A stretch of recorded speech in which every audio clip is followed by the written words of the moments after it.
Hola, ¿qué tal? Ya estamos de vuelta con estos enfrentamientos de 1 contra 1. Y es que, representando al equipo Fuego, tenemos a un hombre que fue MVP de los mundiales en 2014. Tenemos a Mata.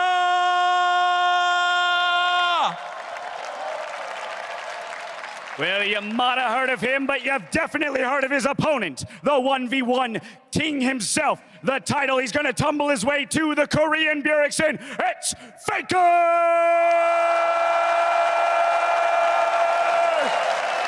Some robots!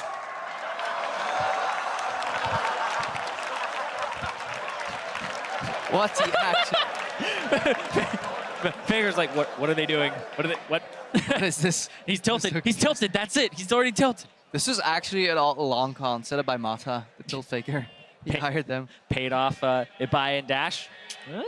But crowd already getting started up for Faker. But Yeah, I'm getting distracted. There's like a giant picture of Faker like above me right now, so I'm just actually not paying too much attention to what you're saying.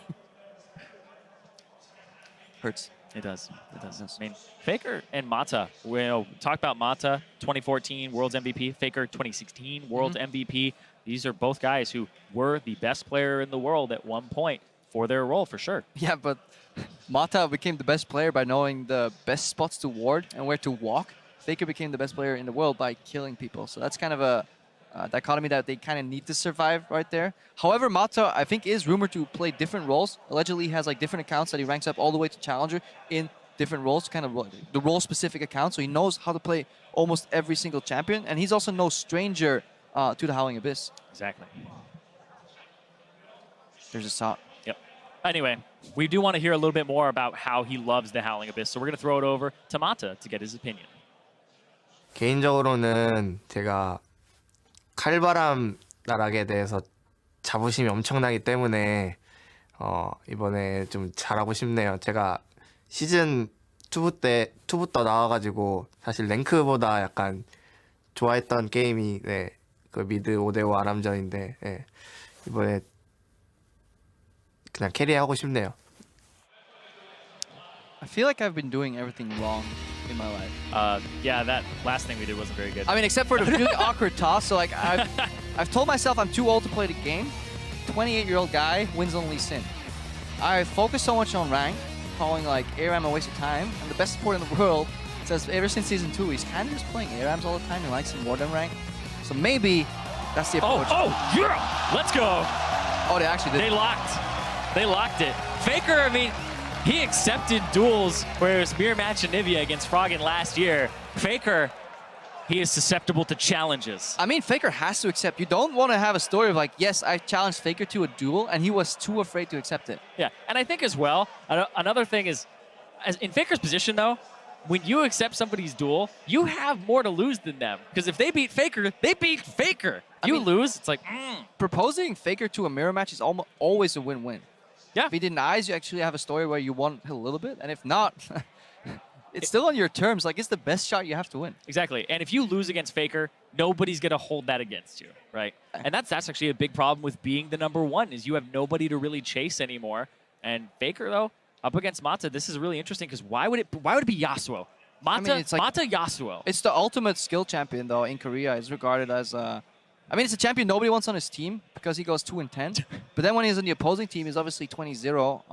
But it's an incredibly high champion, and also just really fun to watch. I love Yasuo so much. The tiny things in his mechanics, the Q into the E into the auto, the Q, stuff like that. It's really cool. And then there's a lot of great tricks too, where you can like spin on a minion before R-ing. Yeah, Mata's running 1% crit. He's going for it. That's actually a very common Korean page. I'll look at a lot of Peanuts pages. They'll have them. And you're like, wait, you might crit the jungle creep. What? That's actually happened to me once. Actually, it happened in the OGN finals. Is that why you lost? We lost for many more reasons than that, but that was actually 1% crit. That's the story I'm going to tell. I stole a red buff because my jungle crit right before the last auto attack. That's what happened on a live game, and then we tilted a tiny bit. So who'd you give the red buff over to? I was Soraka. Like, he had red buff Soraka. And like, anyways, doesn't really matter. Okay. Old story. Faker versus Mata. Faker is not running the 1% crit, so RNG gods have to be with Mata for once. So this is the matchup that I will usually play on the 1v1 map, I'll just play Yasuo every time that I can, because otherwise I can only feed 1 kill. You can't go to 0-8. It prevents me from doing that. But every time you miss a Q, it's actually a big deal in this matchup. Yeah, it's about lining up the Qs to hit both minions and honestly the enemy Yasuo. Mata got pressured first because he really didn't feel comfortable trading against Faker. Faker standing on the outside of turret range here, so every time Mata walks up, he can at least get a Q in the face. He wants to stack it up. It's a very micro-heavy matchup where you really want to click really right next to your champion. First, Faker's still level 1. Oh, Faker might be done. He has to get out. That was a really good trade by Mata. Got him again! Tower shot. Ignite. One more. God, Mata takes down Faker. And he takes over the Spanish crowd. I think I'm trying to break this down. It all goes back to the Q that Faker used after the first wave. The crowd is in love with this. Oh, Faker again. Mirror match. The opponent's terms goes down. Team Ice. I mean, Yeah, Faker used the Q when he turned around into the thin air, and Mata just rushed for that first minion, got level 2, and then went so aggressive on Faker that Faker never got access to that dying creep. Borderline level 2 right there. Obviously, it's the 7th creep that levels you up, so the first melee minion of the second wave. Faker should have been there quicker because he had the push. yeah. Well, the thing is, Faker got the push on him, and when the minions actually create a nice line for the Yasuo, you have more chase down. You have a longer lane to actually make the Yasuo run down. So being underneath your turret in a mirror match like this isn't necessarily the worst thing, because they have to keep running from you. You get an E on them. Mata did it really well. He walked alongside his creep to his zone, but even then, the waves are still gonna meet in the middle. So in essence, it wouldn't matter. It was just the decision making. I think Mata had his Q up sooner, which allowed him to take down that creep much faster. I want to see it again. I want to see it in almost like long form. Because this is the end, and we obviously know how we got here. It actually takes quite some stones to go in here as well, taking a turn shot voluntarily, but then Knew the dancing limit. out. Even didn't have the ignite as well. The focus there, the half joy. You can see he landed. That's where it's like he landed the knockup.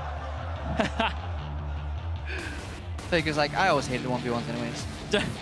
Oh. Team Ice, though, coming up big today so far. I mean, Yankees Mata, is Maple, hoping Reckless Karsa. if Mata can beat Faker, Anything is possible. anything is possible. 28-year-old wins today. Mata gets taken a victory over Faker. That's insane. Jankos is not going to be prey.